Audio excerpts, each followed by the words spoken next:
Eu tive uma conversa com a professora Elizabeth, que fez algumas propostas, ela colocou algumas sugestões, e eu quero discutir com vocês a viabilidade dessas discussões, tá? Por isso, inclusive, que eu pedi a presença aí do meu companheirão, Rubens, o meu universitário. Quando eu tenho dúvida lá da coordenação, eu estou sempre enxurizando o Rubens e a Doroti, mas tudo bem, vamos lá. Deixa eu só fazer um aviso antes da gente iniciar, que a gente está fazendo pelo Zoom, e quando der os 40 minutos, o Zoom vai jogar a gente para fora. Quando tiver faltando uns 2 minutos, eu aviso, e aí, para não cortar a fala, né, da apresentação. E aí, é só vocês voltarem pelo mesmo link que vocês entraram agora. E aí, ele vai entrar novamente todo mundo aqui, e a gente reinicia uma nova sessão, tá bom? Ok, obrigada, Gisele. Pessoal, então eu vou resumir rapidamente a conversa que eu tive com a professora Elizabeth. Ela nos pediu que a gente visse a possibilidade de fazer eventos paralelos, né? Porque a cátedra ela tem um evento grande, né, que é sempre o colóquio Paulo Freire, que a gente costuma fazer ali de setembro, outubro e novembro, a gente não tem ainda uma data definida, né, mas esse ano de 2021 a gente já tem a data definida, tá? Vai ser dia 16 de setembro, o Paulo Freire faz aniversário dia 19. E nesse colóquio Paulo Freire, né, nós vai ser 2 dias ou 3, a depender do número de artigos, né, e a gente vai apresentar a nossa fundamentação teórica, nós vamos apresentar uma comunicação oral dos artigos que nós vamos escrever e que a gente vai apresentar até fevereiro, nos meses de fevereiro e março de 2021. Eu já havia adiantado para vocês alguma coisa nesse sentido, né, pessoal? A partir da segunda, nós vamos entrar em aula, a previsão ali da pró-reitora na segunda quinzena de fevereiro, mas a gente ainda não, dos alunos, né? Mas a gente ainda não tem uma previsão, uma data correta, né? Nós possivelmente retornaremos antes, né? Mas eu já havia dito para vocês que a gente vai começar a leitura dos artigos no mês de fevereiro, né? Eu estou pensando em começar essa escala na segunda semana de fevereiro, aí a gente pega 18, 25 de fevereiro, pegamos o mês de março inteirinho, que tem 5 semanas, e pegamos mais uma semana de abril. Por quê, pessoal? Porque em abril a gente tem que estar com todos esses textos lidos, né? Para os novos que estão entrando, eu vou explicar a nossa dinâmica, né? Depois que nós escrevemos os artigos, a gente manda os artigos para todos os membros do grupo, e aí a gente marca um dia, nós fazemos a leitura desses artigos, e aí a gente vai melhorando os artigos, né? A gente vai dando palpites, fazendo críticas construtivas, para melhorar o artigo, né? Feito isso, aí depois a pessoa faz as correções, né, que o grupo sugere, e depois vocês vão mandar isso para mim e para a Gisele. Nós temos que entregar no mês de maio para a editora os textos formatados e revisados, para baratear o custo, tá, pessoal? Porque a editora, ela tem revisor, ela tem quem formata, ela tem tudo isso, né? Mas, obviamente, isso tem um custo, né? Então, como nós temos aqui 2 professoras de português no grupo, a Irene também se propôs a nos ajudar, tá, Gisele? Nós temos que fazer isso, pessoal, em 3 semanas, né? Então, na segunda semana de abril, a gente já tem que estar com esses textos bacaninhas para eu, a Irene e a Gisele revisarmos. temáticos, tá? Obviamente que a gente não vai ter trabalho nenhum nessa revisão, né? Mas sempre escapa alguma coisa, né? Eu até comentei com a Magda, com quem eu escrevi um artigo, acho que foi nesse livro que foi publicado. E eu deixei passar um erro de concordância verbal em um parágrafo que eu mesma tinha escrito, né? Eu acho que depois da quinta ou sexta leitura foi que eu fui pegar esse erro que estava lá. Então, para a gente não deixar escapar esse tipo de coisa, né? Então, pessoal, a primeira questão que eu quero a colaboração de vocês, de você principalmente, tá, Rubens? É em relação a esses eventos paralelos. Vocês acham que isso é viável? Sim ou não? Em caso positivo, que tipo de evento paralelo, né? A professora Elizabeth deu a sugestão de vários eventos ao longo do ano, pequenos, né? Com a culminância, é claro, do nosso colóquio, que já está marcado para o dia 16 de setembro. O que vocês acham disso? É para 21, é isso? 2021, exatamente. 2021. Eu acho super pertinente, interessante, inclusive. Sabe Eu o acho que eu tenho... Sirlei, só um minutinho, por favor. Pessoal, vamos um por vez. Sirlei, continua.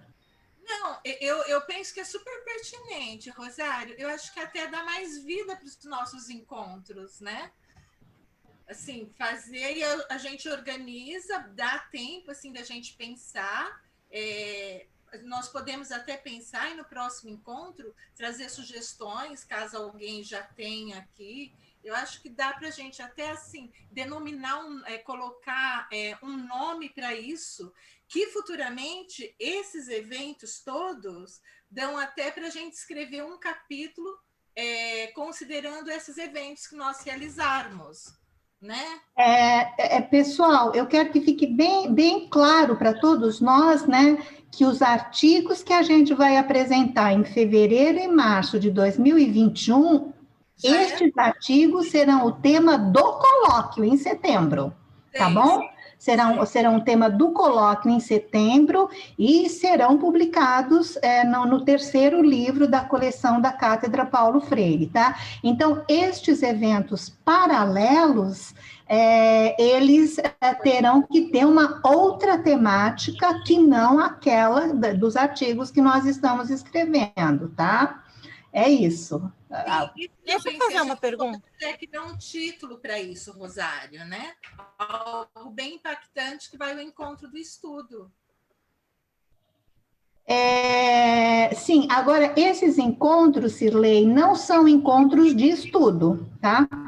São encontros em que um professor vai falar sobre um determinado tema que ele escolher, mas vai falar sobre Paulo Freire, então, tá, pessoal? São eventos oriundos, decorrentes do grupo, não é isso?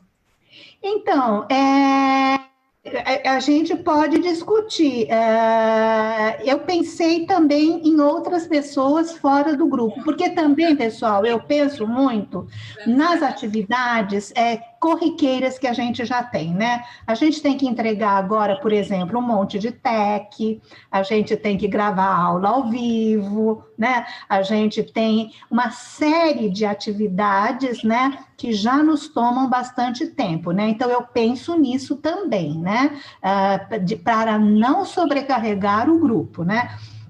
E, nesse sentido, eu pensei também em trazermos pessoas que não fazem parte do grupo.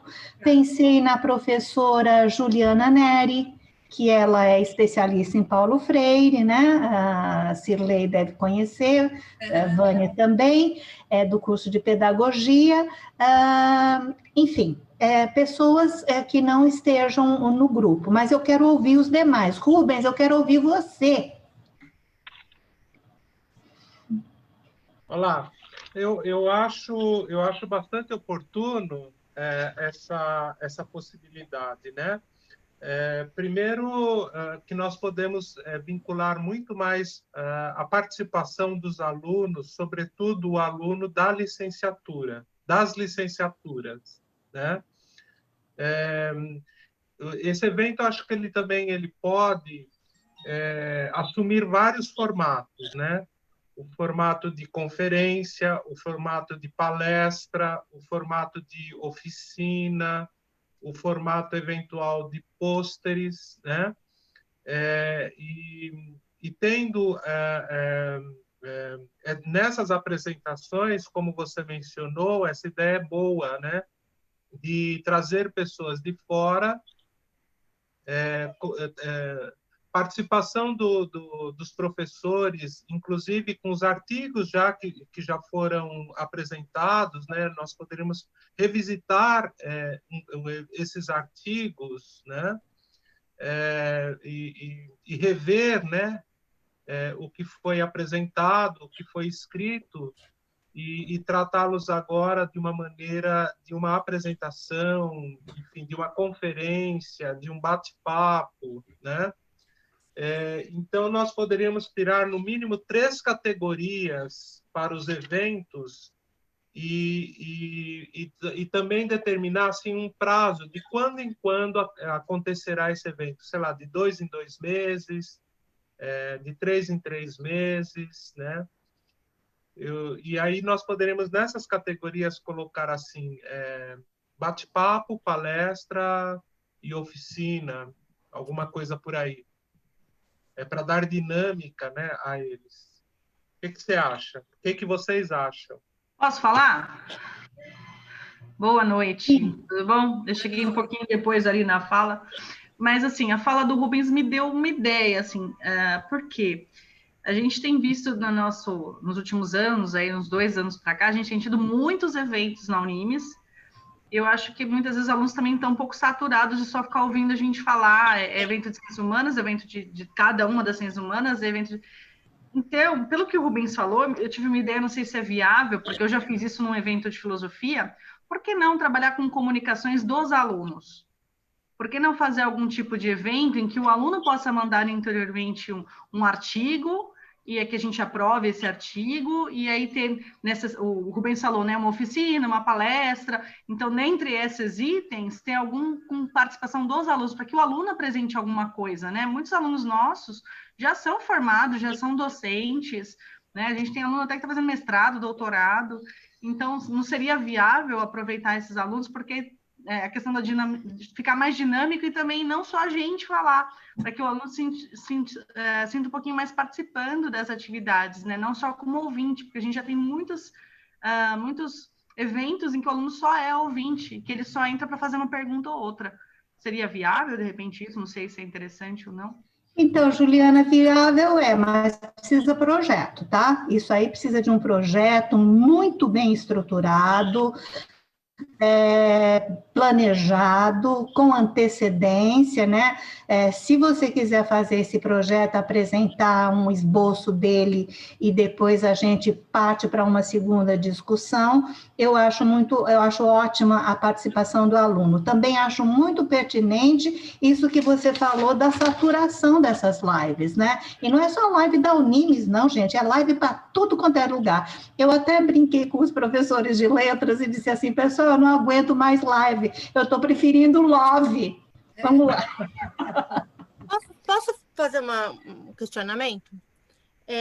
Esses artigos que a gente vai entregar em março de 21 é referente à Prática da Liberdade que a gente trabalhou em 2020, certo? Esses eventos que a gente vai apresentar durante 2021, que seriam para a cátedra, para o colóquio de setembro de 2021, eu não sei se a gente não poderia trabalhar alguma coisa do que a gente trabalha aqui nos nossos encontros, né? Cada encontro nosso, ele é gerenciado por um professor, né? Tem uma apresentação de um professor referente a um capítulo do livro. Eu não sei se a gente poderia levar essas apresentações que a gente faz aqui durante os nossos encontros, a gente podia levar isso para os alunos. Outra coisa que eu ia já propor numa das reuniões de letras, né, quando a gente fosse para o curso de letras, no nosso laboratório virtual, eu ia propor da gente trabalhar Paulo Freire por causa do centenário. Talvez com a ideia, juntando um pouco a ideia da Juliana, a gente pudesse fazer algum trabalho com os alunos da pedagogia e os alunos da letras, em função de Paulo Freire. Eu acho que a gente poderia fazer alguma coisa nesse sentido. Achei a ideia da Juliana bem bacana da gente fazer os artigos dos alunos, trazer os alunos para essa participação. E acho também que a maioria dos alunos que a gente conta nesse tipo de evento são mesmo os da pedagogia e os de letras, né? Os tecnólogos em logística, esses outros, eles pouco se interessam, assim, acho que é um ponto fora da curva quando algum deles participa. Mas eu acho que a gente pode aproveitar essa ideia da Juliana e trazer letras e pedagogia e fazer alguma coisa com esses dois cursos, talvez, né? Então, isso é viável, mas eu repito, tem que ter projeto, pessoal. Projeto, e já para esse ano, para a gente fechar o projeto esse ano, ter uma segunda discussão e ver se é viável, né? Porque eu sou muito prática, gente. Eu acho que se eu tivesse um professor de matemática prestasse na minha vida, eu seria uma engenheira, uma administradora de empresas, né? Porque eu vejo sempre o lado prático, né? Da gente resolver logo o assunto, né? Aquela discussão bizantina da área de ciências humanas, às vezes me deixa entediada, né? Mas, enfim, mas essa discussão é necessária, né, pessoal? Essa discussão é necessária. Vai, Rubens. Tem uma informação que é bastante relevante para o ano que vem, e nós temos que dar conta disso e prestar muita atenção, que é o ENAD, né? Sobrepor uma atividade a mais que possa, de alguma forma, atrapalhar nas ações que serão voltadas para o ENAD, eu acho arriscado. Eu prefiro, nesse primeiro momento, fazer com que o aluno ele participe como ouvinte, né? E por conta do ENAD, só por isso. E aí, num segundo momento, sim, nós podemos instituir um projeto e envolvê-los mais. Ótimo, Rubens, eu concordo com você. Olha, muito bem lembrado. Esse ENAD vai dar trabalho, muito trabalho para todos nós, da coordenação principalmente, né? Aos professores, mas para nós principalmente, né? Nós podemos sim abrir para o aluno, né? Agora, pessoal, se abrirmos para os alunos, né, a participação dos alunos, que eu acho muito bem-vinda, nós vamos ter que mudar o nosso formato, né? A gente vai ter que fazer alguma coisa mais didática, com slide, né? Enfim, né? É sempre uma tentativa, né? Eu gostei bastante, Rubens, que você perguntou sobre a frequência, né? Quando eu conversei com a professora Elizabeth, eu pensei em, no máximo, uma vez por mês. Mas, assim, aquele mês que não começa em fevereiro, obviamente, né? Esse mês vai começar ali em março, abril, né? Até porque a culminância, né, da nossa cátedra vai ser o mês de setembro, com o lançamento do livro e o nosso colóquio, né? E eu acho que a gente tem que colocar as nossas energias todas nisso, né? Na elaboração dos artigos e da nossa apresentação no colóquio, né? Porque uma vez elaborado o artigo, pessoal, a apresentação, a comunicação oral no colóquio, ela se torna bem fácil, né? Então, é isso. Mas, enfim, a frequência, que eu acho que é alguma coisa que a gente... Pessoal, todos concordam que a gente vai ter, que o evento paralelo é bom? Eu não ouvi os outros membros da cátedra. Gostaria de ouvi-los. Posso falar? Boa noite a todos. Eu acho que vai ser interessante. Eu me preocupo bastante com a quantidade de demandas que a gente tem de trabalho.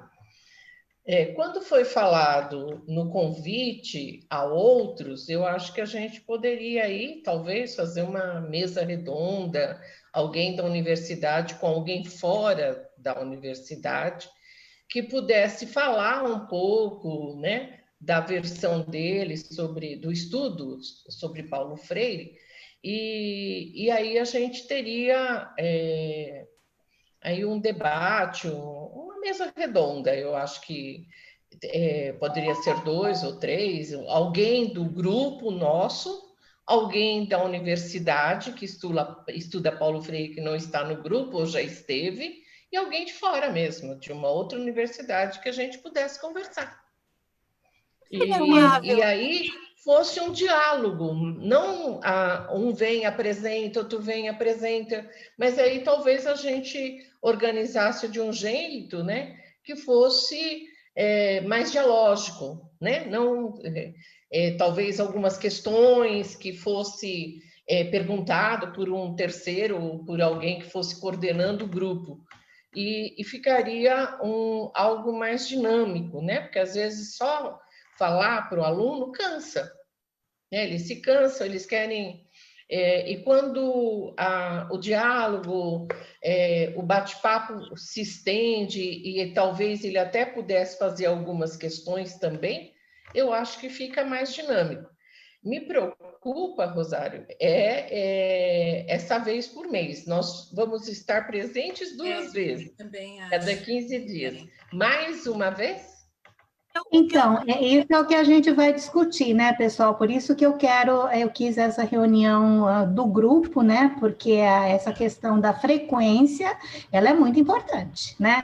Então, veja, se a gente optar por eu pensei agora que você falou, Graça, na Ciranda das Ideias, né, da professora Marisa. Pensei talvez que o Paulo Freire pudesse entrar uma vez por mês na Ciranda das Ideias, com um professor de fora, né? Porque, veja, uma coisa nós trazermos um convidado no mês de abril, né? E esse convidado, ele prepara, a gente participa da mesa, abre para o aluno, como na ciranda, né?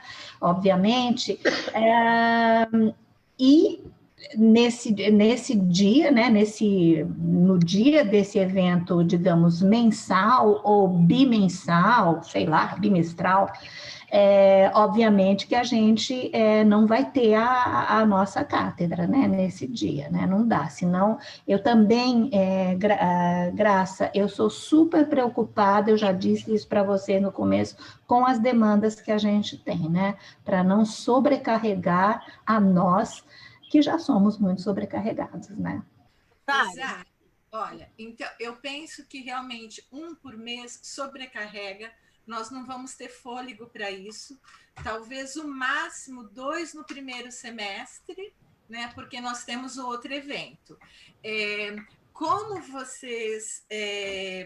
o próximo encontro eu não estarei presente, mas considerando a sugestão da Juliana, se vocês acharem pertinente, eu já ia colocar isso em pauta hoje, eu ia falar com você, Rosário.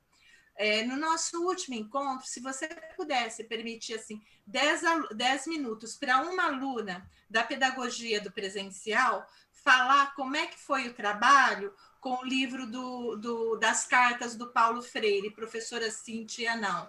Eles elaboraram um podcast, ficou muito legal todo esse envolvimento. Eu até pensei assim, até para compartilhar, para vocês assim se apropriarem do trabalho que está sendo desenvolvido mesmo na faculdade. Aí talvez a gente pudesse pensar, fazer uma adequação nesse sentido, considerando ou não a apresentação, ou uma diversificar. Não precisa ser só com os alunos externos, né? Pode ser uma sim, uma outra com convidados, convidar, por exemplo, pessoas que são participantes de cátedras do Paulo Freire e de outros lugares, né? Uma mesa redonda, assim, eu penso que é bastante interessante, né? Se tiver esse momento ainda à distância, dá para chamar até de outro estado, eu acho que fica, assim, muito legal.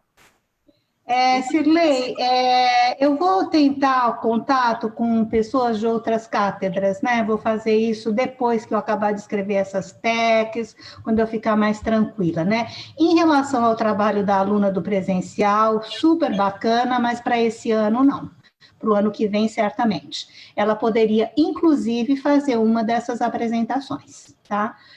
Mas para esse ano a gente está com o calendário já assim apertadíssimo, né? Mas sem dúvida, ela vê um trabalho de um aluno, né?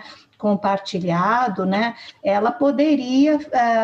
nós poderíamos ver, né, ela apresentar esse trabalho dela num desses eventos paralelos. Muito bem. Não, eu queria que vocês ouvissem antes, né? Vocês aqui, para vocês Mas ela fez o quê? Um podcast de 5 minutos? O que ela fez?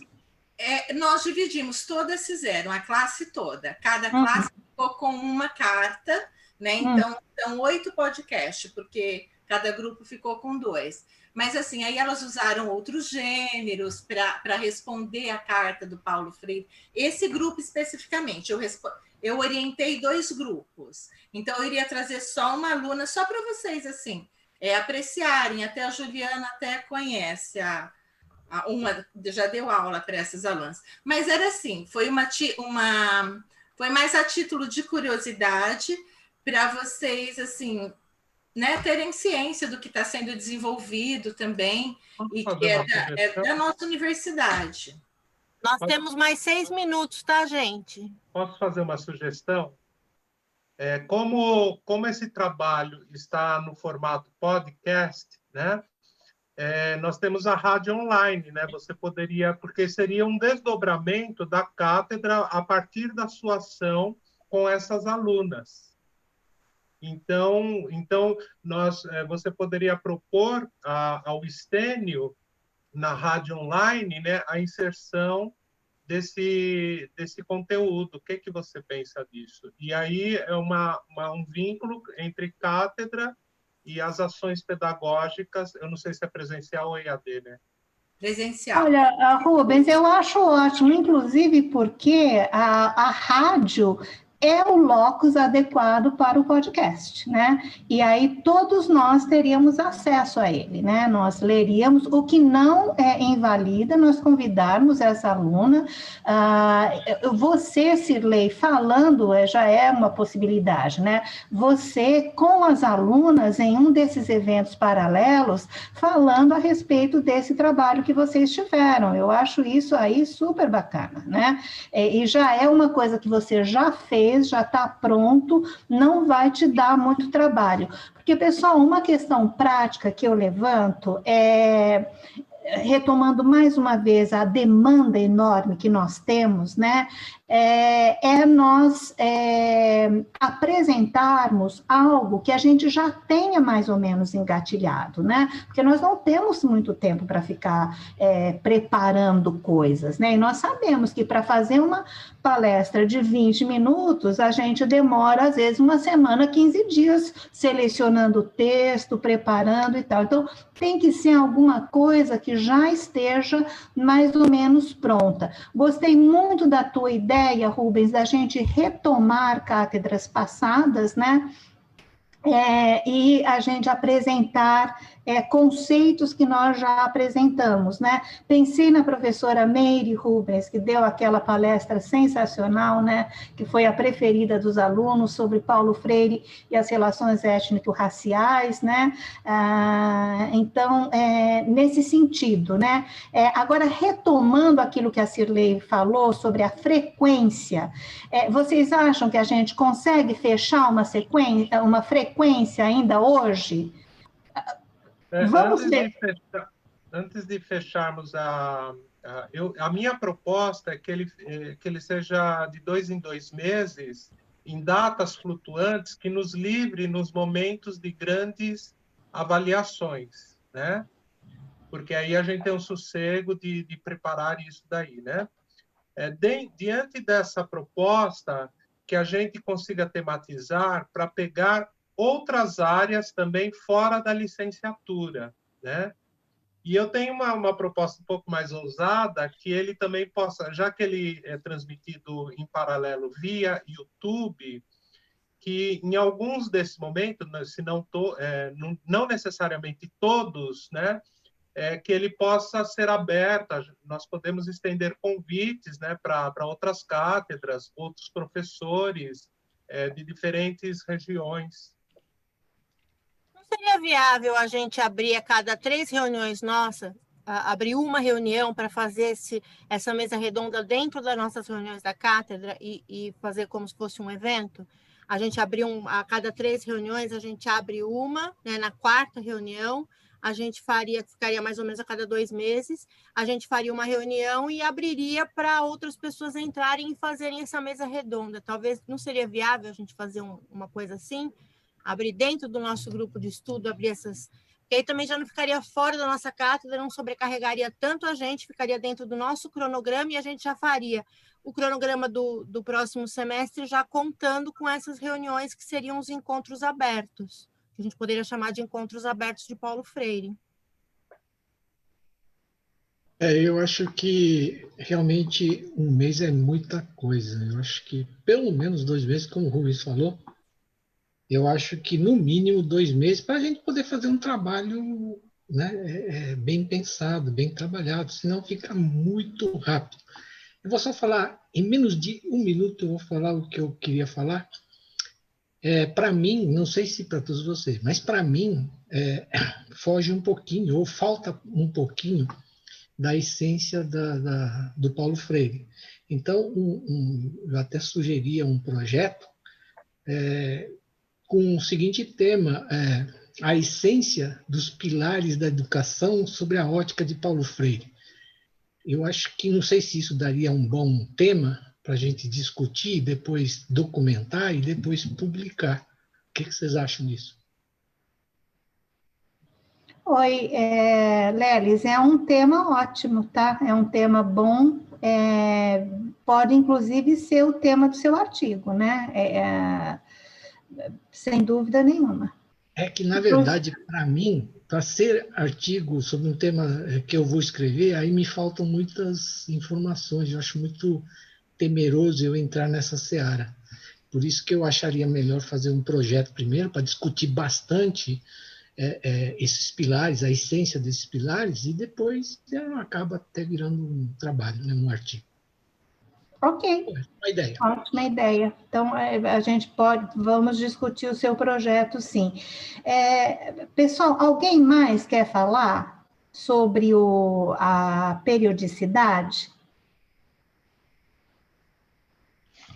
Se tivermos de 2 em 2 meses, nós teríamos basicamente uma em março, outra em maio.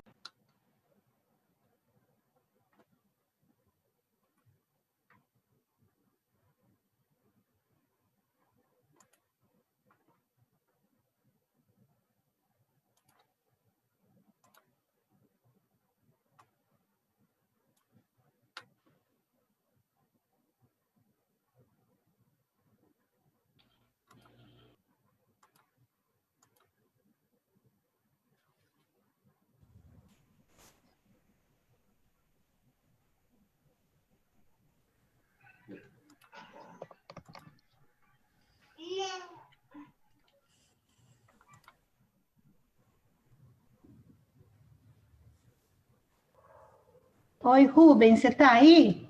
Voltamos. Tá. Então, deixa eu falar uma coisa, Rô. O meu Zoom ele é pago. Assim, eu tenho destinado para a escola estadual, mas também para os meus professores, né, para as lives, né? E, eventualmente, se vocês necessitarem, dá um toque, aí a gente organiza essas reuniões para não ter interrupção. Legal. Beleza. Se interromper de novo, a gente pode voltar ou ele só deixa 2 vezes? Pode? Pode. Pode. Então, tá. Então, você avisa de novo, tá, Gisele, por favor? Pessoal, em relação à periodicidade, eu acho que a gente fechou em 2 reuniões semestrais, né? Tudo bem?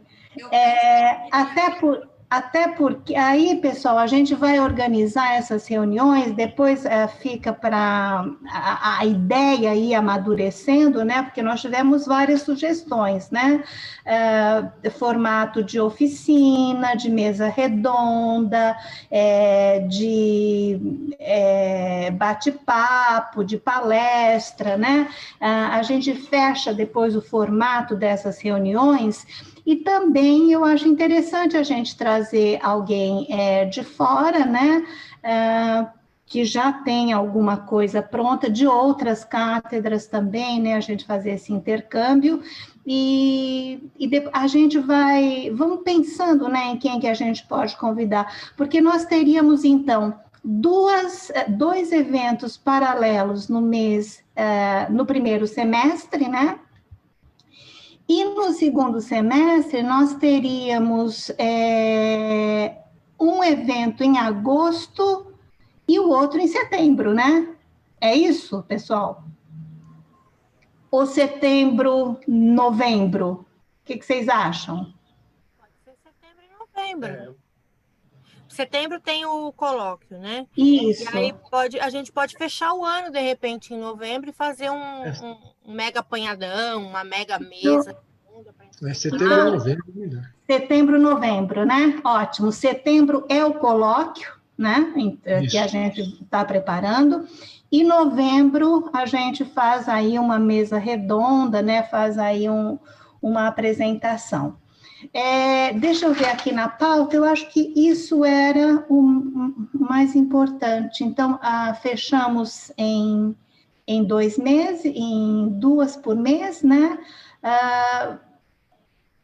Agora, pessoal, eu queria ver com vocês, no nosso próximo encontro, que vai ser dia 23 é a cátedra, né? Eu acho que eu vou ter que marcar uma reuniãozinha extra para o dia 16, tá, pessoal? Para a gente fechar essas duplas, né? Eu já preciso saber quem são essas duplas que vão escrever e a gente fechar essa escala, né? Porque no ano que vem a gente já vai ter, olha, pessoal, nós temos que ler 8 artigos, né? 8 artigos. Então, aqui, fevereiro são 2 artigos, março, mais 5 artigos, são 7, e a primeira segunda-feira de abril, mais um artigo, a gente fecha, né? Aí depois passa a outra parte para a Irene, a Gisele e eu fazermos a revisão. Então, eu já quero marcar na próxima reunião, pessoal, a data, né, da entrega, e também discutir, eventualmente, esse projeto que o Lelis, né, quer colocar. E que mais que eu ia dizer? Em relação ao livro, pessoal, eu falei com 2 professores que vão escrever capítulos também. Eles não são da cátedra, mas, enfim, o assunto deles é muito pertinente ao nosso livro Educação com Prática de Liberdade, né? Um deles é o professor Marcos Rafael, de História. Ele vai escrever um livro sobre o contexto da história brasileira nos anos 50 e 60, né? Eu assisti uma palestra do professor Marcos no evento de História, e ele falou justamente sobre esse período histórico, que tem tudo a ver com educação com prática de liberdade, né? Ele aceitou escrever, né?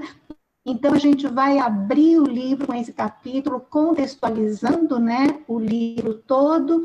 Falei também, Rubens, com a professora Margarete, eu não sei se ela está aqui, ela disse que tentaria estar, né, que ela está com muito TCC para corrigir. Mas a Margarete, ela ficou de escrever um artigo sobre as ilustrações do Vicente de Abreu, né, que foi o artista plástico que fez as ilustrações que estão no final do livro, né, pessoal, dessa última edição, né, ele fez as ilustrações inspiradas, né, nas ilustrações do Brenan, nos originais daquele grande artista plástico, o Brenan, que acabou sendo, esses originais, parece-me que a ditadura surrupiou, eu não sei se o Brenan tinha cópia, ou se ele tinha esboço, né, mas a professora Margarete, então, vai escrever um artigo sobre esse paratexto, né? E eu, Rosário, o meu tema, por enquanto, está sendo os paratextos editoriais, né? Esse livro é cheio de paratextos, né? E é um assunto, assim, fascinante, que eu gosto muito. Então, eu vou escrever sobre os paratextos do Educação com Práticas de Liberdade, né? Pessoal, sobre essa nossa reunião do nosso planejamento aí para o futuro, alguém quer comentar mais alguma coisa? Eu acho que a cátedra está muito umbilical, né? Eu acho que nós poderíamos, num desses, não em todos, desculpa, num desses, né, abrirmos, né, estender um convite para fora dos muros da universidade, dos muros virtuais da universidade, né? Eu acho que, não digo em todos, mas pelo menos um poderíamos organizar dessa forma. Boa ideia, Rubens. Boa ideia. Eu acho que é isso. Mais alguém, pessoal? Margarete está na reunião. Ah, ela tá? Oi, Rosário, eu estou sim. Beleza. Olha, eu fiquei muito contente, Margarete, você ter aceitado escrever esse capítulo. Eu até andei dando umas pesquisadas, né, sobre o Vicente de Abreu, né, esse artista plástico que se inspirou nos desenhos do Brenan, né? E, enfim, né, é um assunto interessantíssimo, né, porque é um paratexto lindo, né, a ilustração, ela é um paratexto sensacional em qualquer livro, né, e a história desses paratextos é fascinante, né, então, olha, gente, nosso livro está se delineando assim, vai ficar uma coisa muito bonita, e olha, o Paulo Freire lá de cima vai ter uma grande homenagem da nossa parte, né, do nosso grupinho umbilical, Rubens. Só para lembrar vocês, se cair essa reunião, a gente entra novamente pelo mesmo link. Tanto a reunião passada, tanto a sessão passada quanto essa sessão estão sendo gravadas. Depois, se alguém tiver alguma dúvida no que ficou decidido, eu vou postar no meu Facebook, vou colocar no não listado, que é para ninguém poder acessar, e mando o link, só quem tem o link pode entrar. E aí eu mando o link para vocês, eu vou tentar editar tudo num só, eu estou vendo como é que faz essa edição, e aí eu posto no YouTube para a gente ter isso documentado e a gente ter onde ver se alguma dúvida surgir, tá bom? Certo. Pessoal, mais alguma observação sobre o nosso tema dessa nossa reunião, que é o nosso planejamento para o ano que vem? Vocês estão me ouvindo? Sim. Tá. Ô, Rubens, antes que você saia, eu só queria salientar que sobre os podcasts, eles já estão sendo divulgados na rádio, tudo. A ideia eu até coloquei no chat aqui, não sei se você viu. Era só para a aluna compartilhar. Era só isso. Beleza. Tá? Pessoal, então eu acho que não tem mais nenhuma observação, aí a gente passa para a apresentação da Cirlei. Antes da apresentação, você já tem dimensão se para o ano que vem a cátedra funcionará às segundas-feiras? Porque aí eu alterno meus horários. Então, pessoal, o que vocês acham? A gente mantém na segunda? Porque eu acho que é o horário que, se fôssemos estar presencialmente, né, todos estaríamos lá, né? Você consegue alterar teu horário, Rubens, para a segunda? Consigo para o ano que vem, eu consigo. Então eu acho que é mais fácil você alterar o teu do que nós todos alterarmos o nosso, né? Ai, que beleza, ainda bem que você vai voltar. Para mim, o dia que ficar determinado, eu adequo o meu horário também. A segunda-feira, para mim, é ótimo. Eu acho que é para a maioria aqui, né? Sim. Se mudar, para mim, vai ficar complicado. Sim. Nós queremos ter aí o olhar da engenharia, das ciências exatas para o Paulo Freire, viu? O que o Paulo Freire contribui para a educação, não resta a menor dúvida, né, pessoal? É um grande intelectual, né? Cada vez que a gente lê um texto dele, eu fico mais maravilhada ainda. O meu artigo eu vou fazer com o Álvaro, porque você falou da gente trazer gente de outra universidade, ele vai entrar como pela FATEC, e ele tem o olhar das exatas, né? Porque ele é engenheiro e trabalha com engenharia e logística, então eu achei interessante a gente fazer porque ele é jornalista também, tem o olhar das humanas e tem o olhar das exatas. E aí eu achei interessante a gente fazer um jogo aí nas férias, a gente vai fazer um bem bolado. Beleza. Pessoal, na próxima reunião eu vou fazer um resuminho, né, do que todos nós dissemos, né, para a gente fechar algumas coisas, né, e já estarmos bem planejados para o próximo ano, né? E outro professor também que eu vou convidar ainda, mas que eu achei sensacional, foi uma palestra dele que eu assisti na Ciranda das Ideias, sobre manipulação e massificação, né? Então, veja, é um conceito que perpassa a obra do Paulo Freire inteira, né? A manipulação, como é que o opressor manipula o oprimido através dos tempos, né? E as técnicas vão mudando, né? Obviamente que agora a manipulação se faz por meios digitais, né? Que foi o tema dele, da palestra desse professor. Eu achei sensacional e bastante pertinente que estivesse, né, no nosso livro, porque ele fala muito dessa manipulação. Então, pessoal, podemos passar para a Cirlei? Uhum.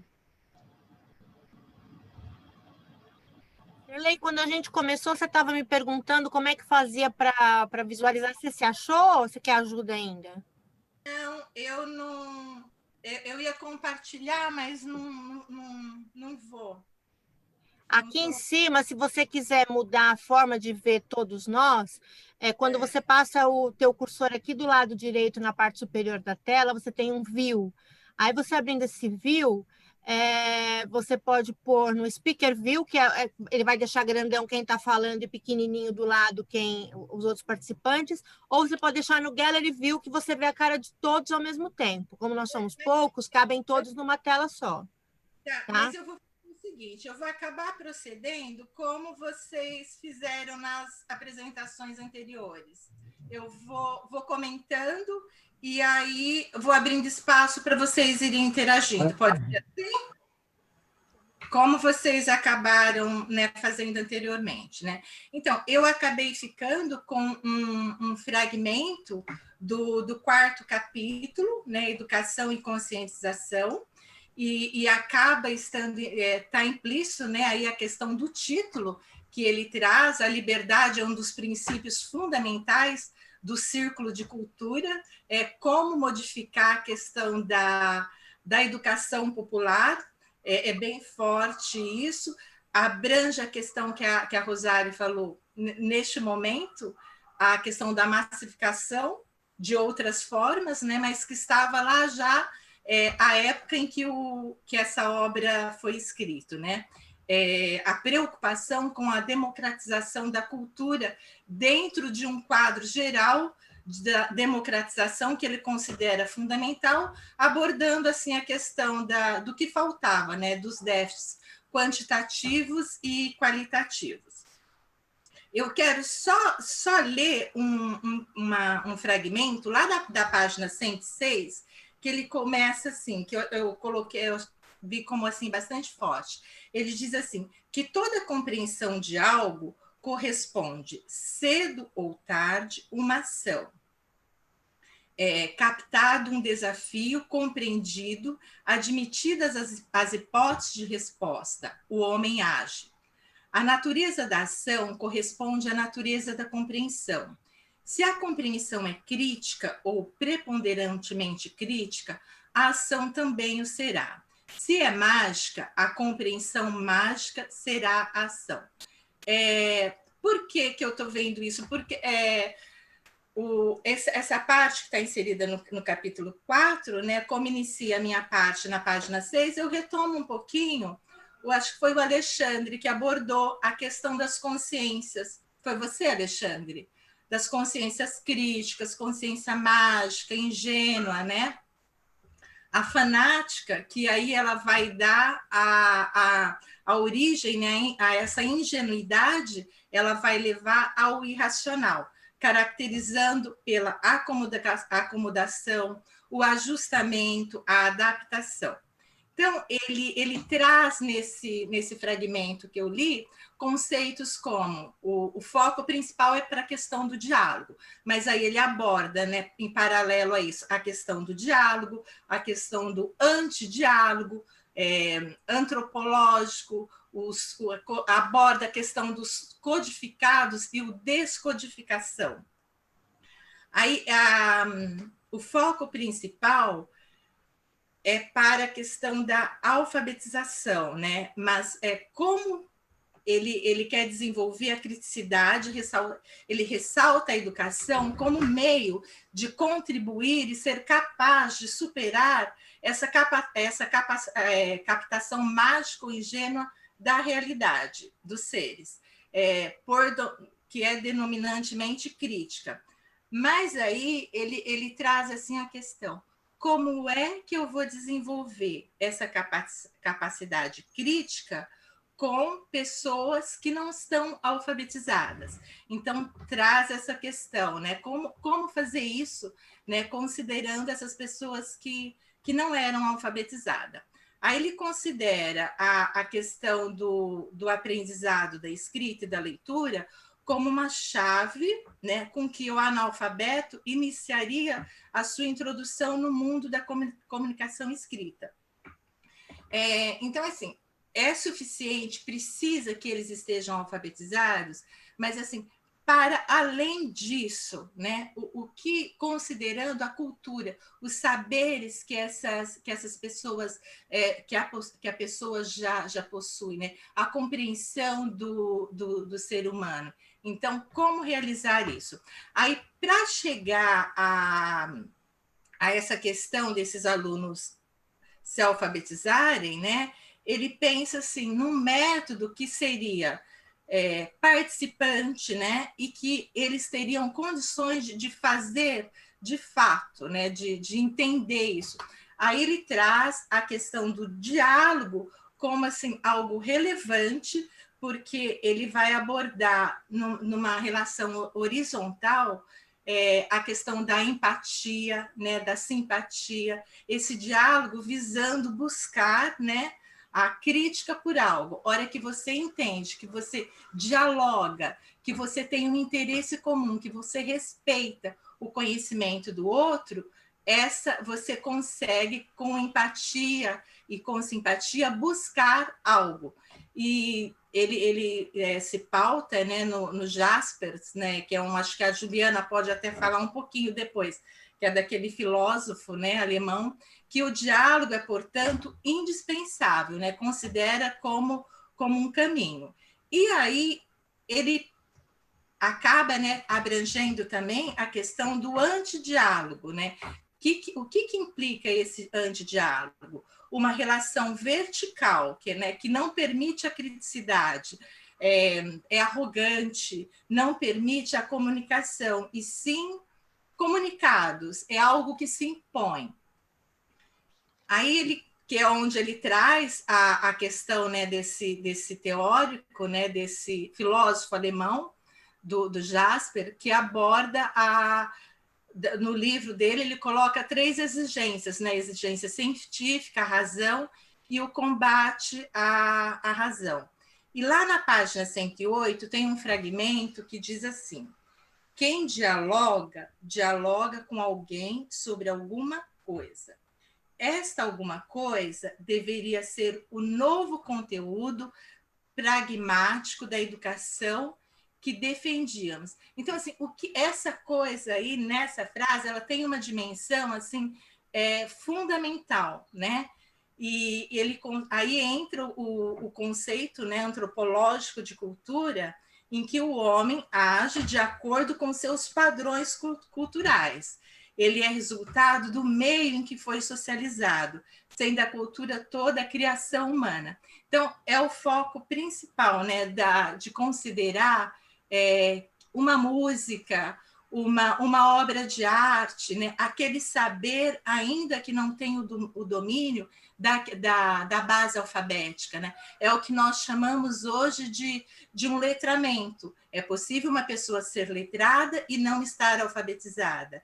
E aí já lá tem 50 anos, né, ou mais, isso daí, e ele já trazia na sua obra esses conceitos, né, de alfabetização, de letramento, de multiletramentos, né, para além dessa aquisição da base alfabética. Tem uma outra partezinha também que define bem isso, a ideia desse valor, né, para permitir esse diálogo, que a cultura é a poesia dos poetas letrados de seu país, como também a poesia de seu cancioneiro popular, que cultura é toda a criação humana.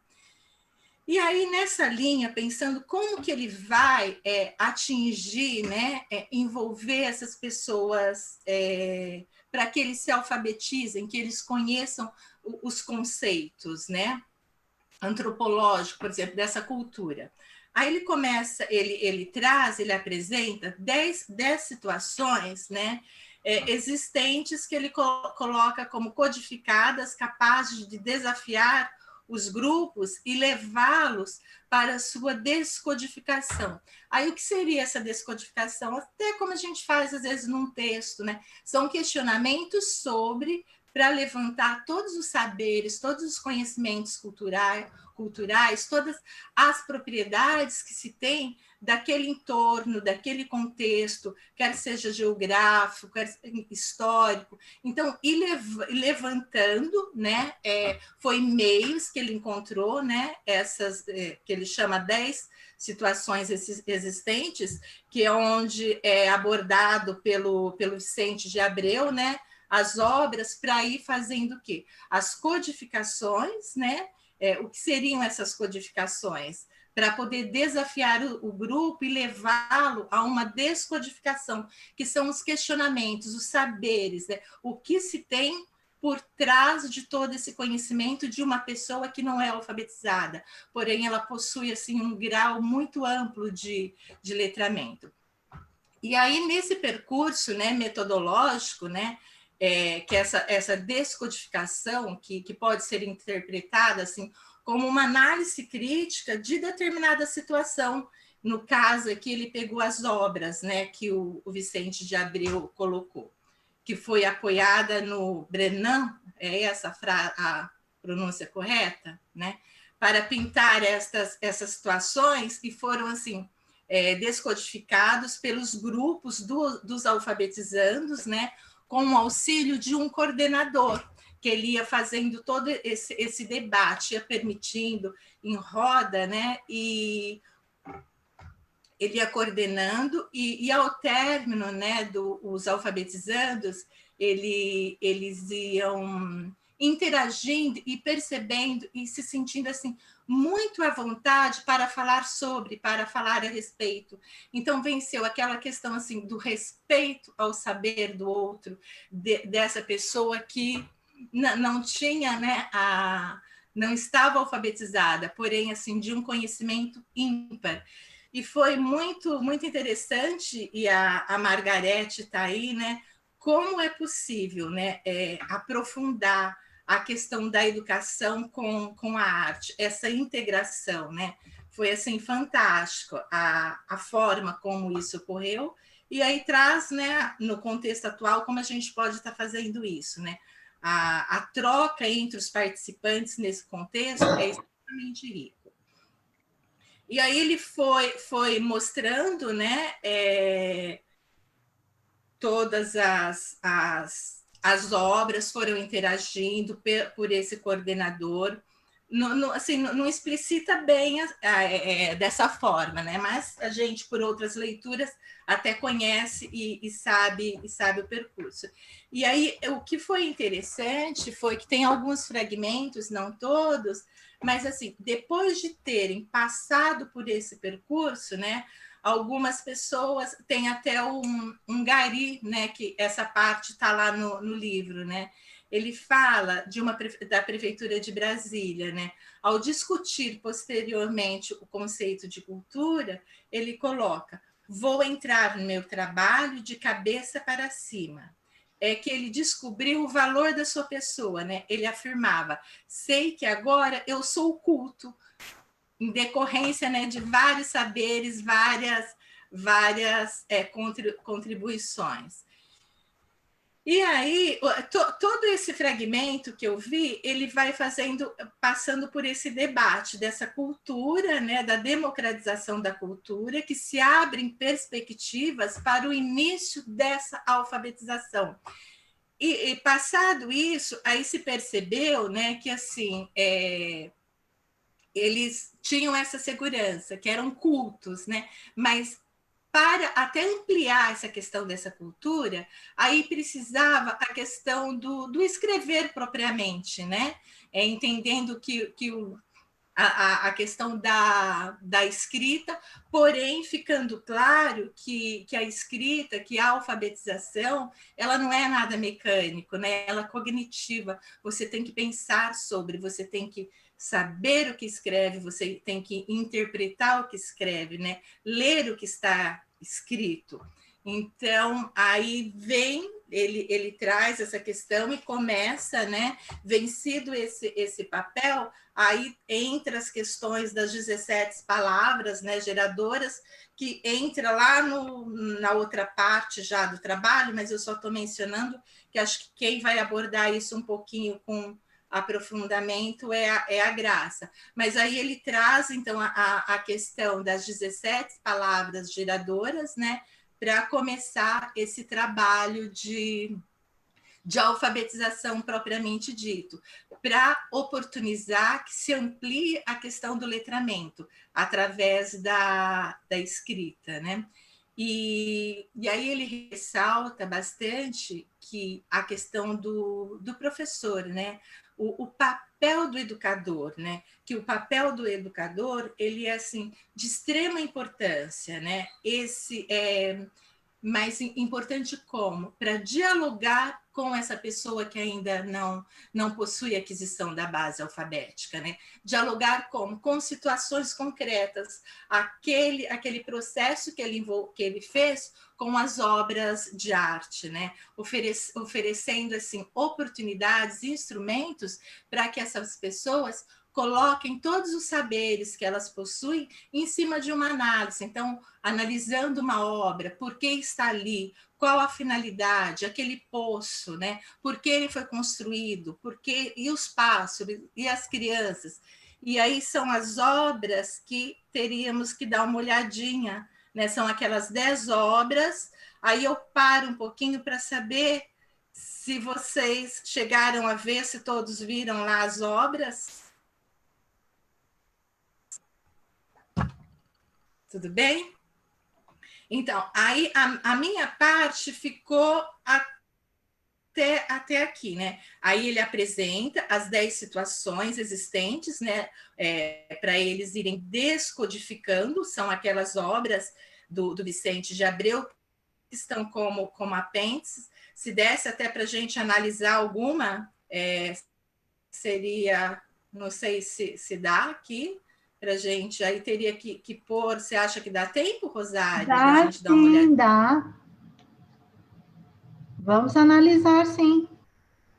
Aí ele Nós coloca, nós temos 10 minutos, mas caindo a gente volta no mesmo link.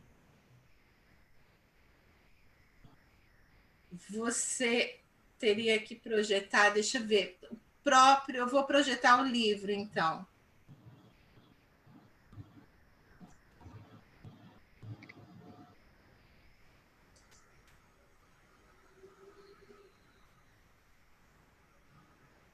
É o PDF. Você tem ele aí, Gi?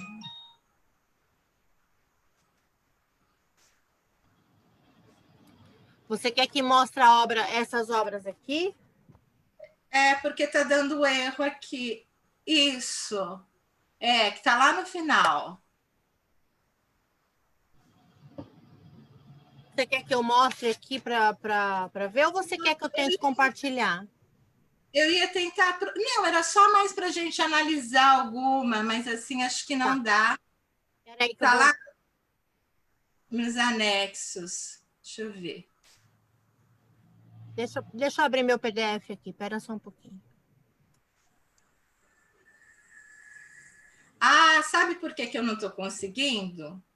porque fala que o host não está comigo. Por isso. Eu não estou conseguindo projetar.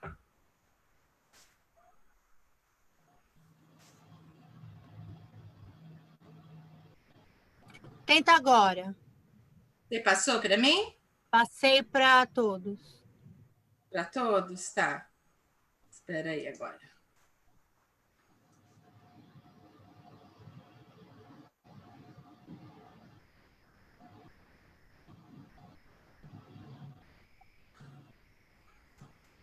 Estão vendo ou não?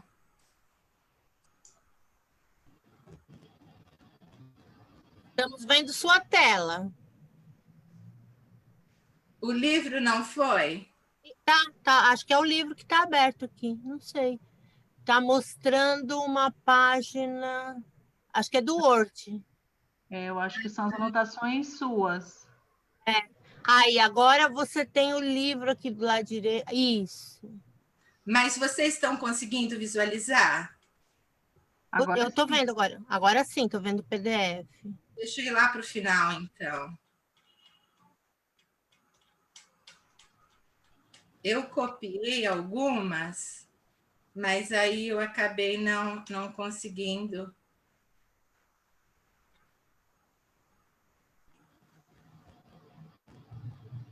É mais lá para o final, né? Eu não consigo nem rolar aqui. Mas vão falando enquanto eu pego aqui.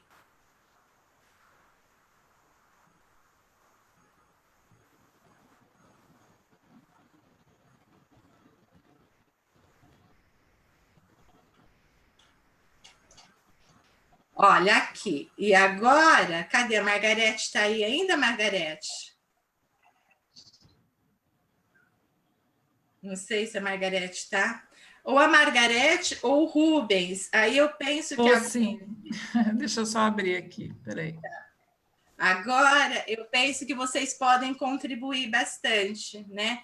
Então, aí as 10 situações, né, para eles se apropriarem e antes começarem a questão da base alfabética, né, do escrito propriamente dito. Então, todo aquele percurso de reflexão, de pensar sobre, foi realizado aqui com a apresentação das obras de artes, né? Então, olha, começou essa a primeira situação é o homem no mundo e com o mundo, natureza e cultura. Então, por meio do debate dessa situação, em que se discute o homem como um ser de relações, se chega à distinção entre os dois mundos, o da natureza e o da cultura. Percebe-se a posição normal do homem como um ser do mundo e com o mundo.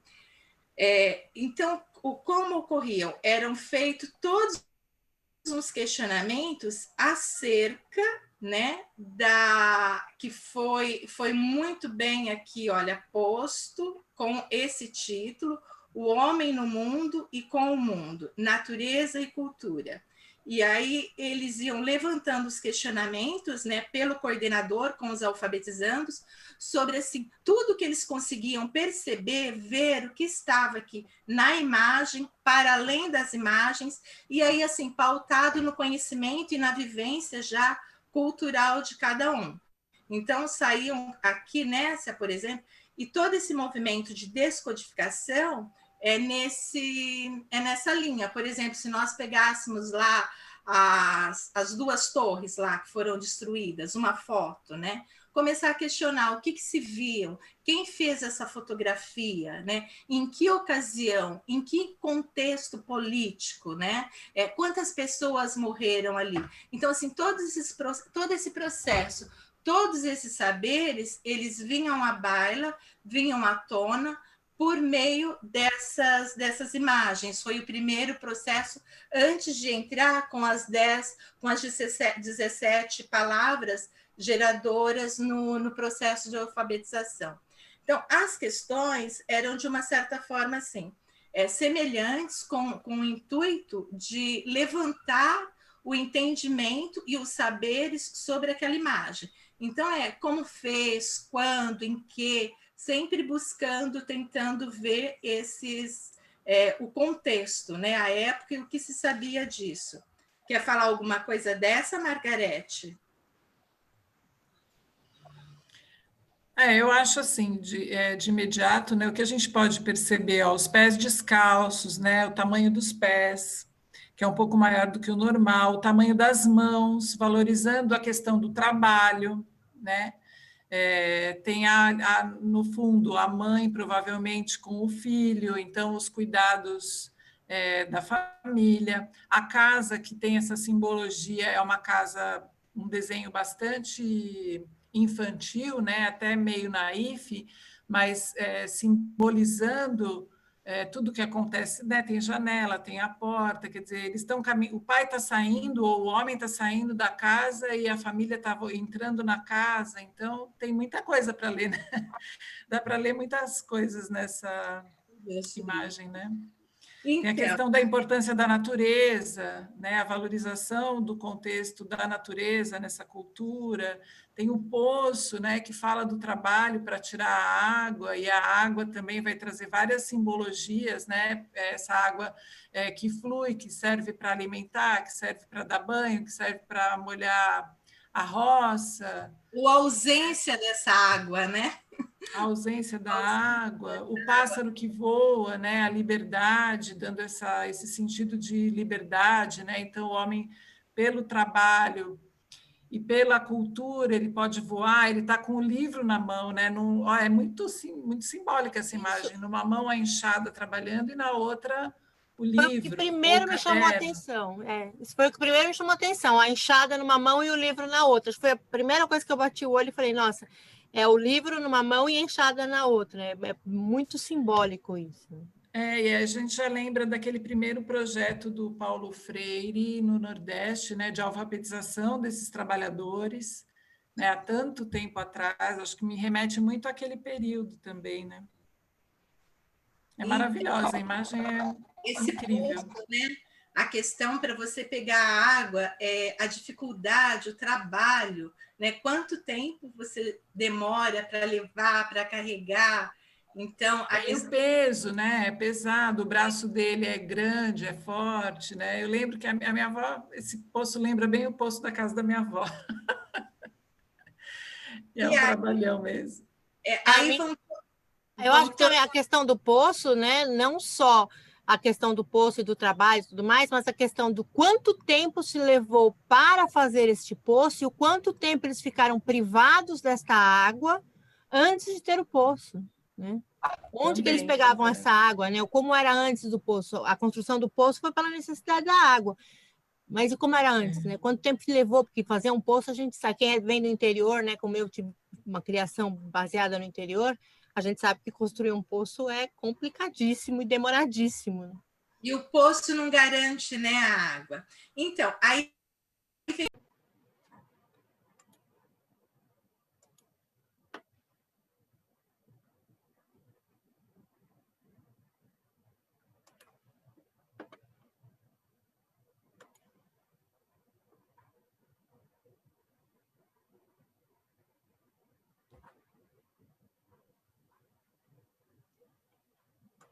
Voltei.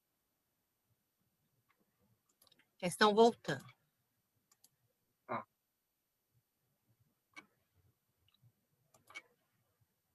Então, tem que ir admitindo um por um.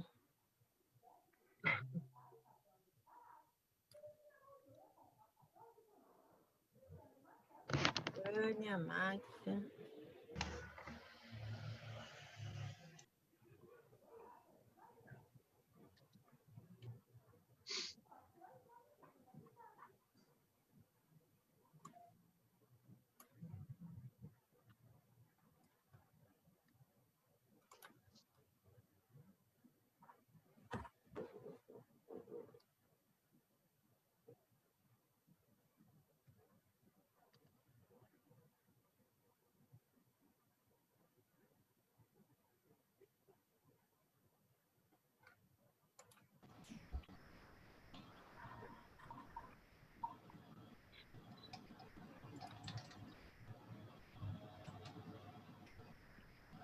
Acho que agora voltaram todos já.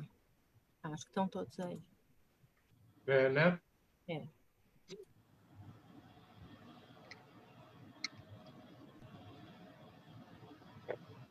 Já autorizei, viu, Sirlei? Você pode compartilhar de novo aí sua tela, que eu já está autorizado.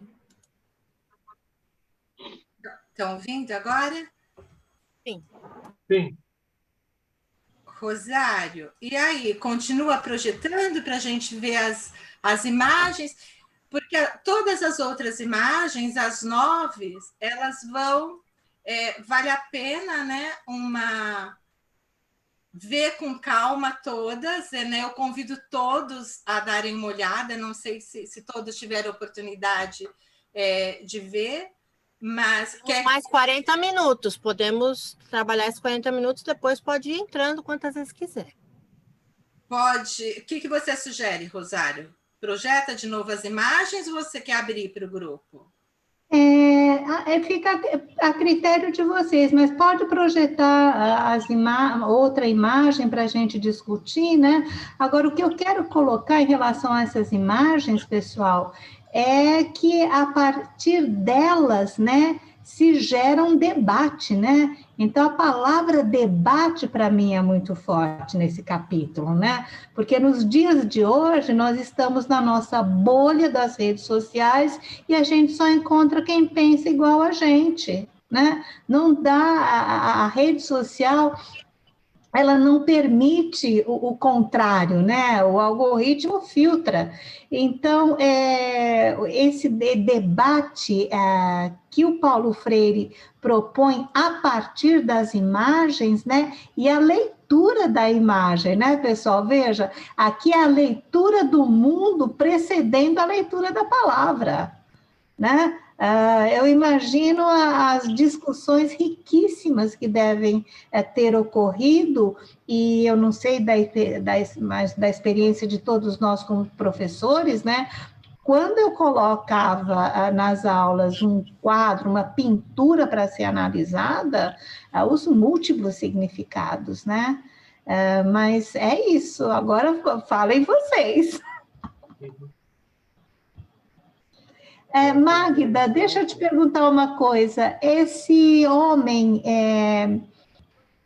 com a enxada e o livro na mão, ele acho que é uma homenagem. Foi o Portinari que. É isso que eu ia falar. Eu não estudei ainda o artista nem as obras, mas ele remete imediatamente ao Portinari. Gente, eu trabalhei com um artista há muitos anos atrás, o Gontran Guanais Neto. Ele pintou alguns murais em estações do metrô de São Paulo. E as obras dele, como ele é um ativista, na verdade, ele é um pintor ativista, né? Ele retratava muito a questão dos camponeses. E o Portinari, esse artista, o Gontran, eles fazem exatamente isso, que é aumentar o tamanho das mãos, dos pés, mostrar a enxada. Beleza. Mas me fez lembrar imediatamente. O Magda, que técnica que é essa? A que está no livro. Que está no livro? Desenho? Eu não vi ainda, Rubens, eu não sei. Eu não sei se é desenho, se é grafite, parece uma gravura, talvez seja água forte, né? Eu não sei ainda. Está dando para ver agora ou não? Na verdade, Sim. A Rosário falou comigo hoje, então eu ainda não pesquisei sobre o artista, mas... Estão vendo, gente? Ou não? Sim. Aqui eu não estou vendo vocês, então. Parece gravura em água forte, né? Mas não tenho certeza, depois eu vou pesquisar. São todas, você vai ficar encantada. Olha,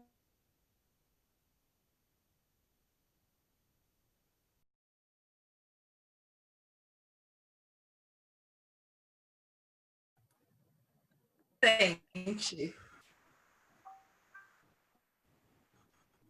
Pode ser estilo gravura também, né? Tá parecendo estilo. Pode ser estilo também, tá parecendo mais estilo, eu acho. Eu não conheço muito, mas o que eu pesquisei parece que é assim. A estilo gravura é o entalhe na madeira, né? Entalha na madeira, passa tinta e imprime. Eu acho que é estilo.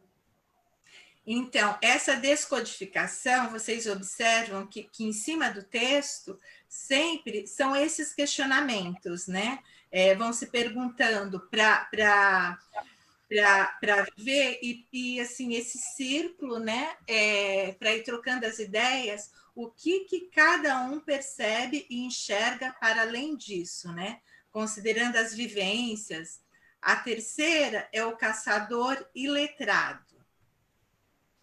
E aí tem ele faz uma síntese, né? Colocando, olha esse daqui, ó. Descobre que ao se prolongar os seus braços 5 a 10 metros, por meio do instrumento criado, por causa do qual já não necessita apanhar sua presa com as mãos, o homem faz cultura.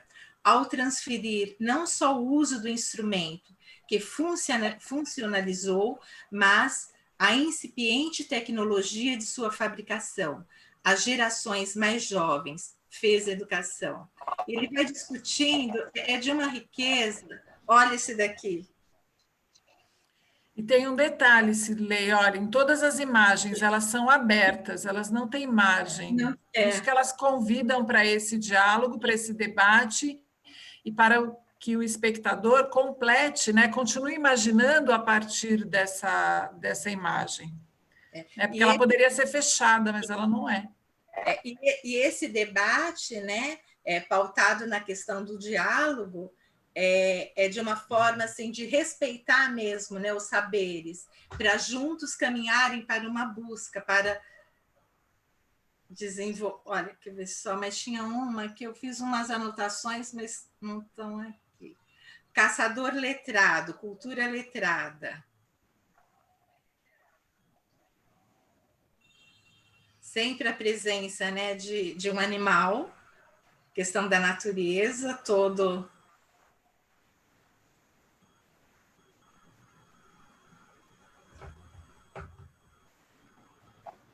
Alguém fez alguma observação em alguma das 10 imagens?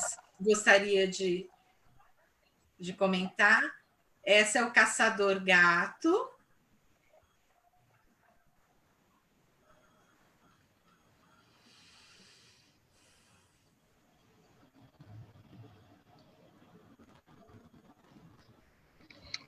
Em relação ao caçador gato, a primeira vez que eu vi esse gato terrível aí, eu pensei no opressor.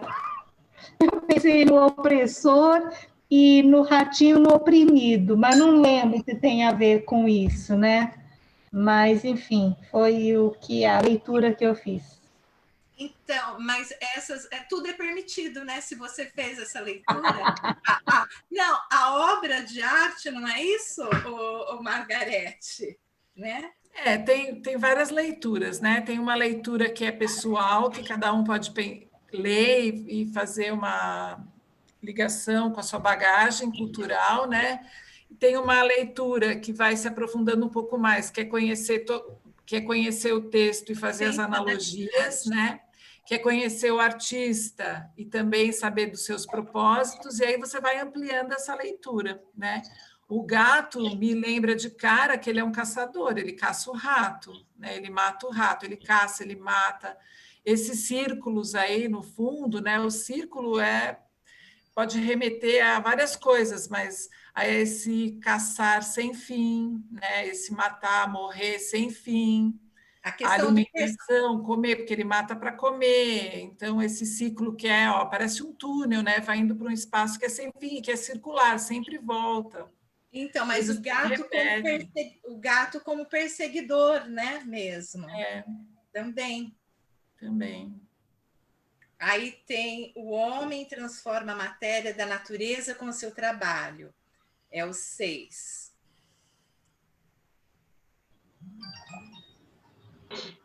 A cerâmica, né? O vaso de barro.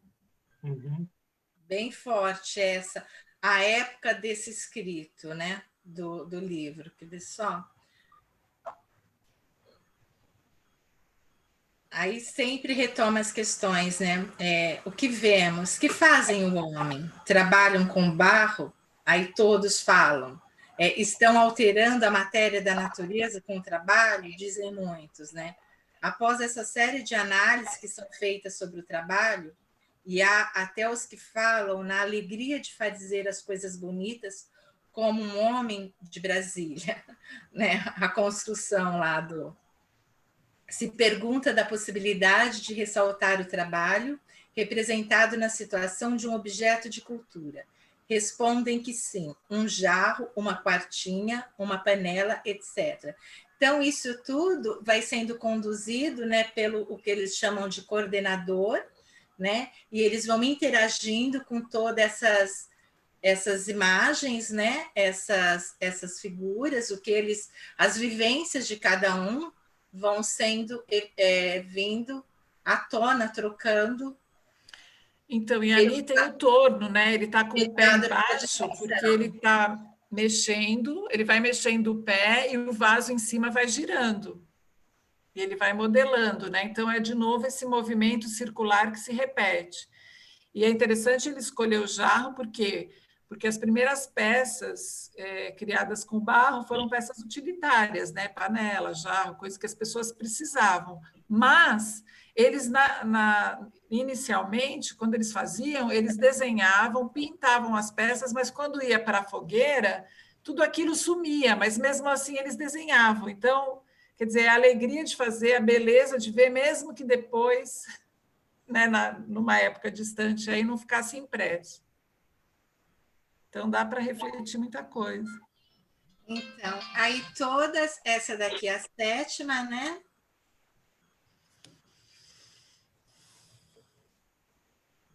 Configurado com desenho, né? O barro, o vaso.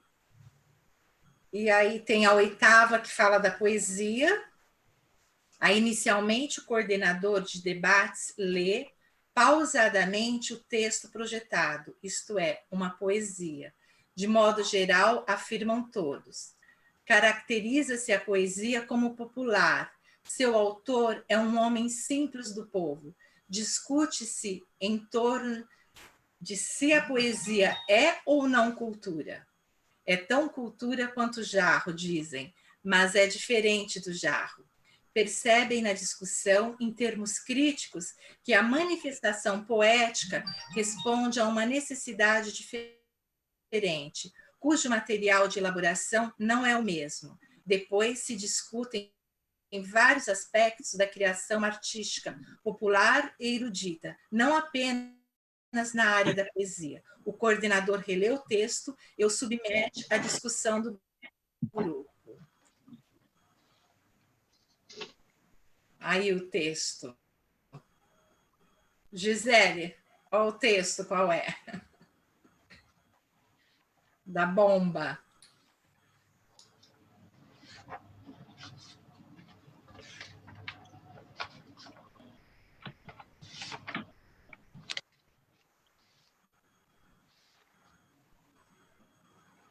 Profundidade, né? E olha aqui do lado.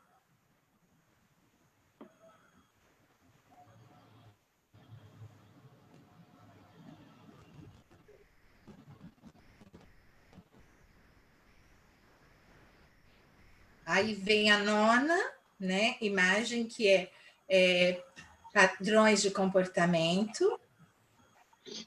E, por último, a 10ª situação, que é círculo de cultura funcionando, síntese de discussões anteriores. É uma metalinguagem, né? O uso, né, que se faz. É ele mostrando aquela imagem do jarro, né?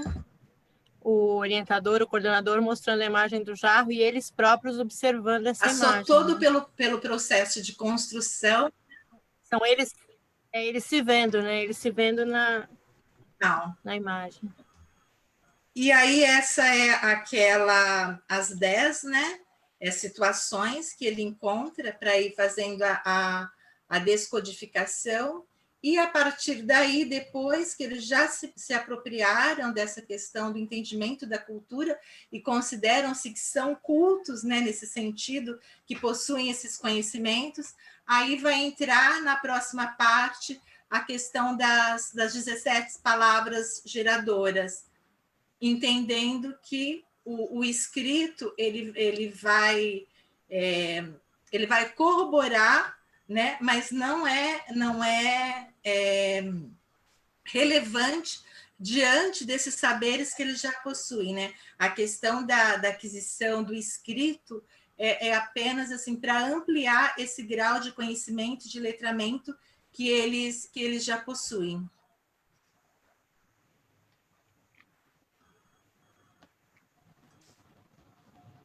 E aí eu passo a palavra, gente, para alguém que queira.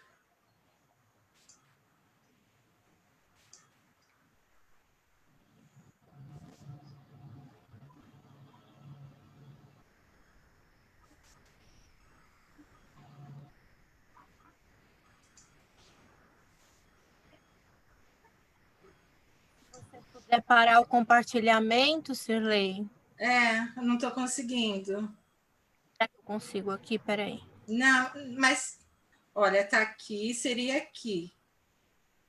Aí eu poderia fechar aqui, mas ele não fecha.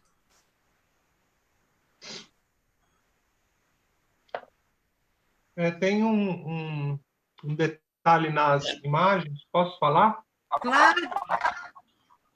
Quer que volte alguma, Rubens? Não, pode tirar. Ela ficou nas nossas lembranças. Tá. O círculo, o sol, ele está muito ancorado na estética do cordel, né? Os demais elementos da natureza, a árvore, a figura humana, né? Ele tem uma estética, não sei se a Margarete concorda comigo, ele tem uma estética de desenho arquitetônico, né? Há uma estilização da vegetação, né? É verdade, é isso mesmo.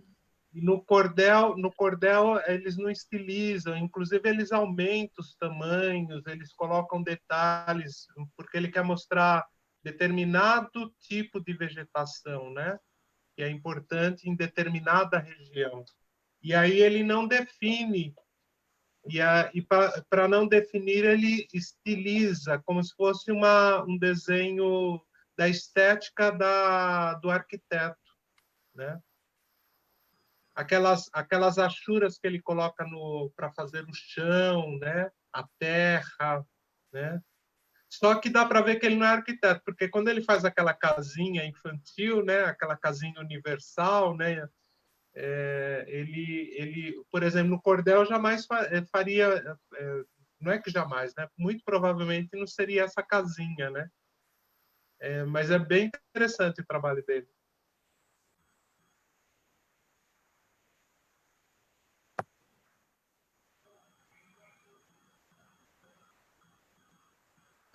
Eu acho que é porque o Francisco Brenan, ele representa a região dele, né? O povo, as obras dele, sempre ele trabalha bastante com barro, então por isso eu acho que aparece aí o vaso, né? Porque ele trabalha bastante, e as obras dele é sempre o povo que está próximo a ele, né? Ali no Pernambuco, né? Então ele representa o homem lá do sertão, né? Por isso ele fala dos cancioneiros, da poesia dos cancioneiros, que às vezes, como vocês disseram, a gente vê esse tipo de ilustração, né?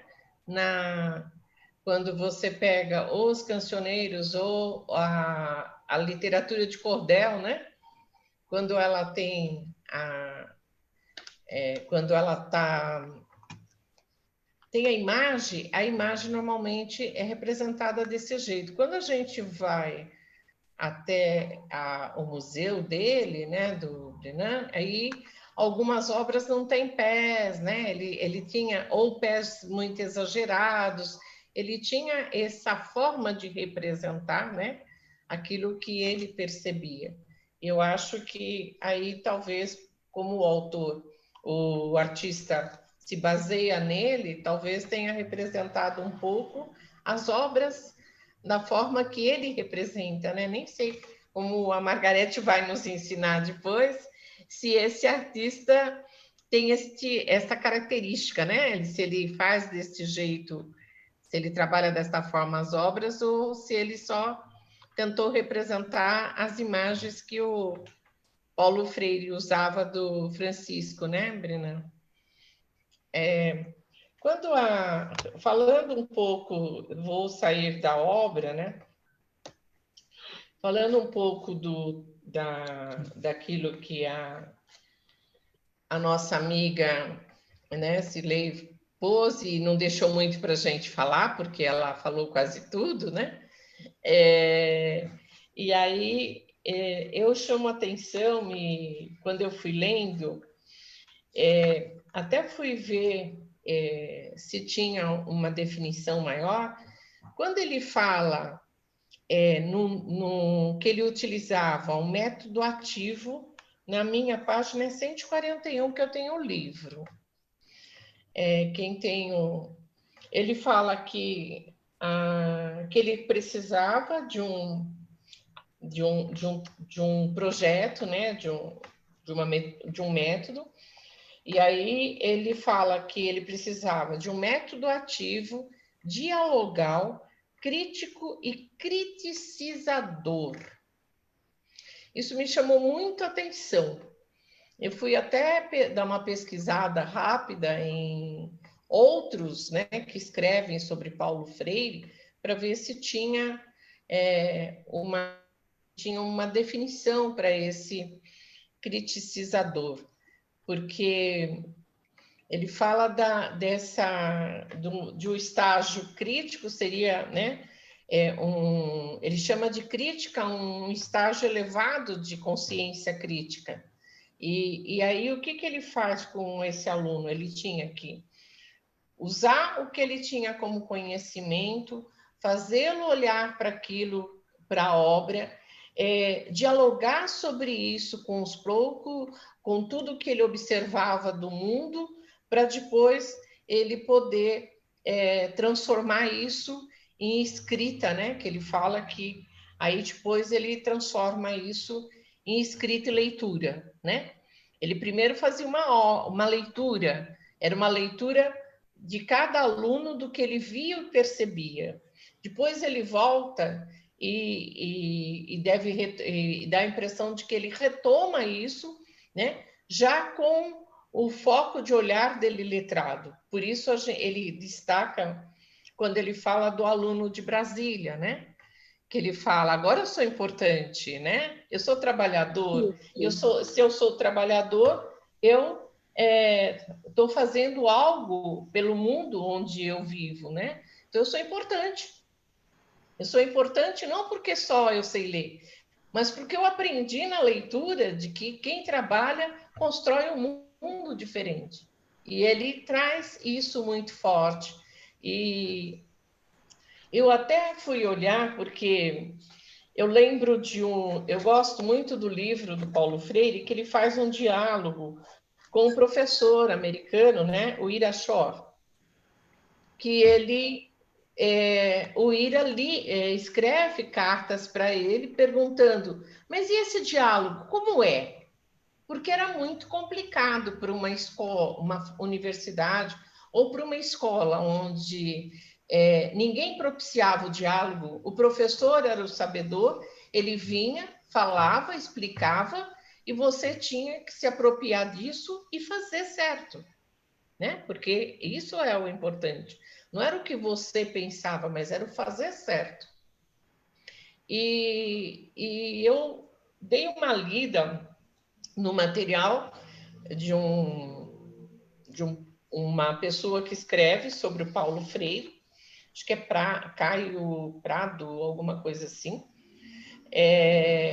Ele até coloca que de uma região de estudo do Paulo Freire iam os filhos dos trabalhadores, porque não tinha com quem ficar.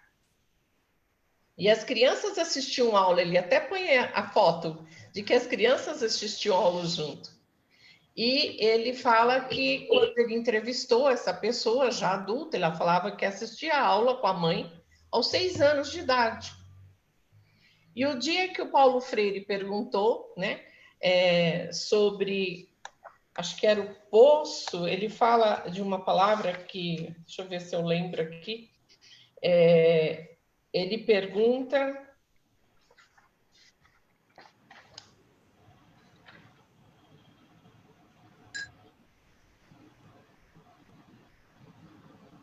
Acho que era sobre o poço, não lembro agora, mas ela fala assim que ela pensava, né? Na primeira palavra era favela. Deixa eu ver aqui. A primeira palavra é favela, já entra na sua parte da próxima Isso. explicação. Ele fala na primeira palavra que é favela, né? Mas ele falava numa... falava, acho que era favela, não era favela, acho que era o poço, e ela pergunta assim, ele falou no poço, e ela lembrou do poço da casa dela, ela saiu totalmente do foco, a menina falando, eu visualizava um poço diferente do poço do pai, a impressão que ela tinha, o tamanho dela e o quanto ela via do poço. Então, a imagem do poço dela era diferente da imagem que a mãe e os outros falaram do poço. Então, ela falou que isso encantou ela aos 6 anos. Porque ela, antes de aprender a ler, ela fez uma imagem, primeiro, do que era aquilo. Então, isso quando eu li desse rapaz, eu lembrei, eu estudei um tempo Bachelard, e o Bachelard, num dos livros dele, ele fala que ele escreve sobre os 4 elementos, que o dia que ele conheceu o mar era muito diferente do rio do fundo da casa dele. Que a dimensão do rio para ele era um córrego que passava no fundo de casa, pequenininho.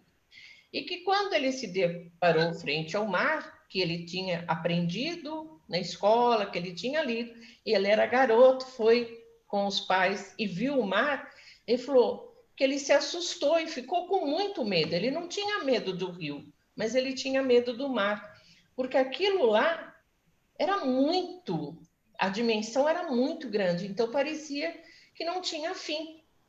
Então assustava. Então ele falou: a primeira impressão que eu tive do mar foi de medo. Então é como a gente lê e como a gente imagina que seja, né? Às vezes a gente mostra a imagem ou fala alguma coisa para esse adulto, para esse aluno, achando que ele tem a mesma imagem que eu quero passar quando eu vou alfabetizar. E nem sempre todos na sala conseguem, né, representar ou ter essa representação imagética igual.